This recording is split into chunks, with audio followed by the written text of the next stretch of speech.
Desde el principio de la historia de nuestro país, las personas preferían las cercanías del río Paraguay para poblar la capital de la República. Los planos que fueron trazados por Félix de Azara y Julio Ramón de César, ambos españoles, notaron cómo la capital del Paraguay se iba expandiendo a través de los años.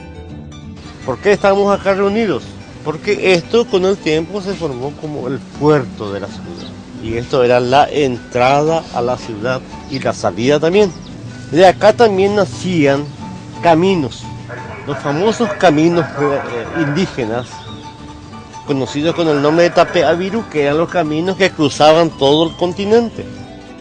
Los caminos de Asunción eran irregulares y caprichosos, mezclados con el aspecto selvático de un valle. Los circuitos más importantes de la capital son las calles hoy conocidas como Palma y Paraguayo Independiente.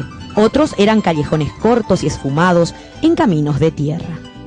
Varios historiadores datan la construcción del puerto de la Bahía de Asunción en el año 1890, aunque otros referentes históricos indican que fue centro importante de apostadero de navíos desde la época de la conquista española.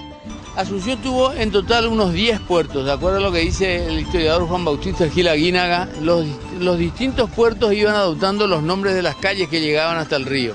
Porque anteriormente lo que se hacía es que las embarcaciones bajaban a los pasajeros en botes, que igualmente no podían llegar hasta la costa, y entonces hasta los botes entraban unos carros o carretas que sacaban finalmente a las personas del agua ya más playa.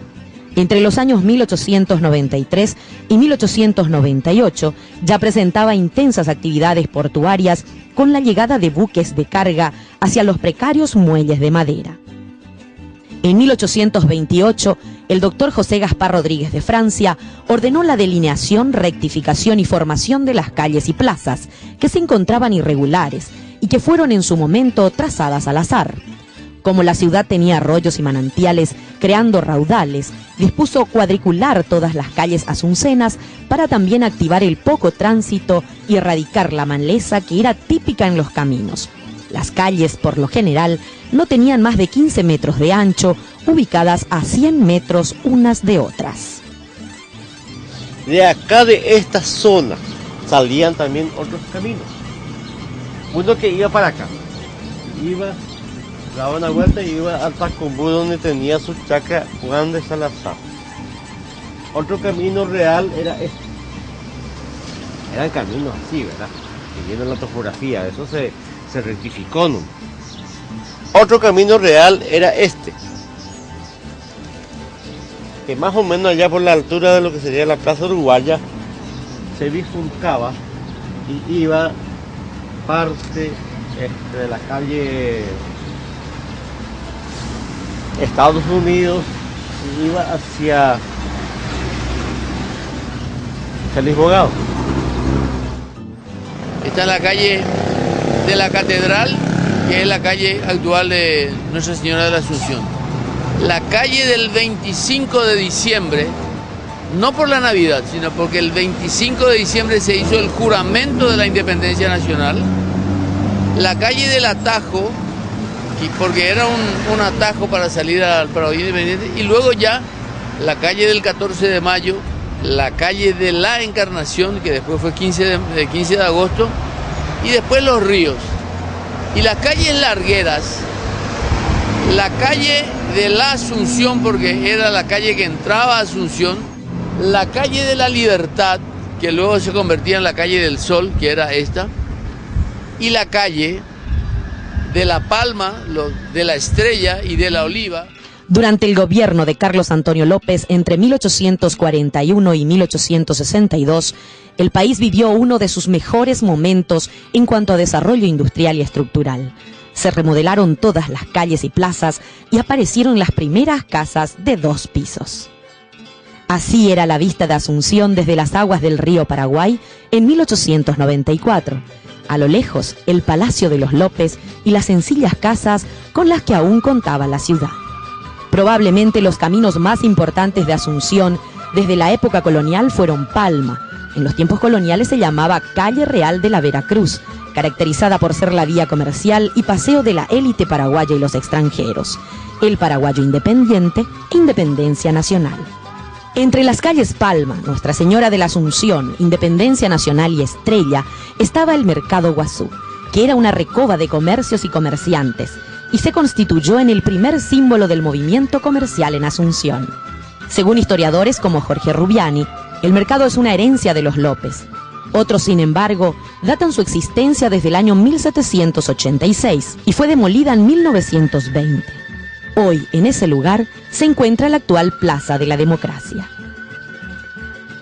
Lo cierto es que en 1920 se demuele esto, y fueron siglos de actividad mercadera en esta zona.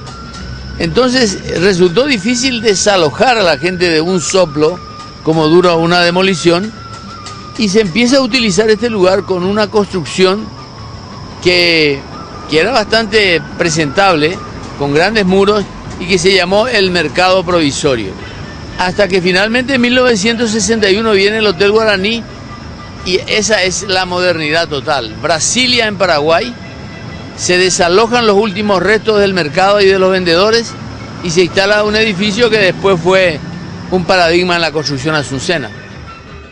De lo que hoy en día conocemos como la vía principal de la ciudad de Asunción o la curva que une General Máximo Santos y Mariscal López, en 1890 estaba cubierta de tierra con rieles de tranvías. La Avenida España, en ese entonces un camino de tierra con vías, llevaba a la Cancha de la Sociedad, actual Gran Hotel del Paraguay. Un aspecto de la ciudad de Asunción desde la terraza del Palacio de los López en 1898. Se observan el aspecto de las casas asuncenas de la época, como la actual Manzana de la Ribera, originalmente Casa de los Viola.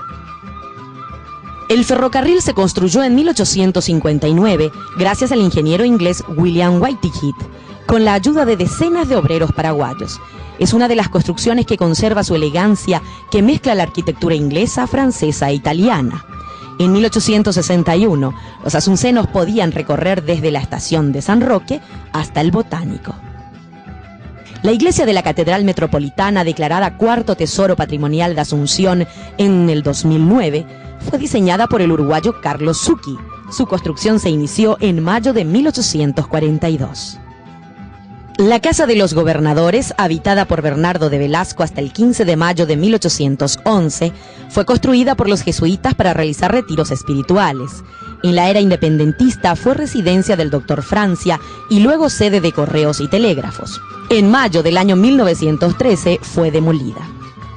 Habría sido la casa donde nació Hernando Arias de Saavedra, porque aquí vivió Martín Suárez de Toledo, el papá de Hernando Arias, y que habría sido también la casa donde vivieron los gobernadores hasta la expulsión de los jesuitas en 1767, a partir de lo cual la casa de los gobernadores pasa a ser la que está enfrente del Cabildo y que se demolió en 1913. Entonces este es un monumento que cae, dicen las crónicas, vencido por los años en 1904, y se llamaba Machaincué porque el último propietario fue el sargento Machaín. Esta casa, o este lugar, debe estar plagado de informaciones de valor arqueológico histórico, porque además mantiene el mismo nivel que tenía el edificio sobre la ribera. Entonces, y además está con sus dimensiones originales, no ha habido ninguna intervención en este lugar. Construido con un estilo neoclásico renacentista, el Palacio de López impone su elegancia con cierta influencia paladiana. Al terminar la Guerra de la Triple Alianza, fue invadida por los brasileños, quienes se retiraron en 1876 y fue sede del gobierno nacional desde el mandato del presidente Juan Gualberto González en 1890. Desde la pequeña aldea que Asunción fue, hace casi 500 años hasta nuestros días, la madre de ciudades conserva su tesoro arquitectónico enriquecido con historias patrióticas que representa el símbolo principal del orgullo de todos los paraguayos.